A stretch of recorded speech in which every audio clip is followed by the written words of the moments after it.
பள்ளி மாணவர்கள் மைதானத்தில் விளையாண்டுட்டு இருந்தாங்க. எங்கிருந்தோ வந்த பந்து ஒரு மாணவன் மேலே விழுகுது. அந்த மாணவனுக்கும் பயங்கர கோபம். நான் பாட்டுக்கு ஓரமாக தானே விளையாண்டுட்டு இருக்கேன், என் மேலே வந்து ஏன் இந்த பந்து விழுகணும் அப்படின்னு செம கோபம். அதை பார்த்துட்டு இருந்த அவனோட நண்பன், சீ போடா நாயே அப்படின்னு சொல்கிறான். ஃப்ரெண்ட்ஸ் தானே, அதனால் ஜாலியாக அந்த மாதிரி பேசிக்கிறாங்க. அதுக்கு அவனோட நண்பன் கேட்குறான், ஏண்டா உனக்கு வேற விலங்கே கிடைக்கலையா, ஒரு சிங்கம்னாவது சொல்லியிருக்கலாம், அது என்னடா நாய் அப்படின்னு கேட்குறான். உண்மைதான், நாய்ங்க தான் இந்த மாதிரி யார் எறிகிறாங்களோ அந்த பொருளை நோக்கி ஓடி ஓடி விளையாண்டுட்டு இருக்கோம்.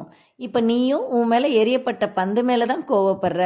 அதுவே சிங்கமாக இருந்ததுன்னா அந்த பந்து யார் எறிஞ்சாங்களோ அவங்கள நோக்கி தான் ஓடி இருக்கும்.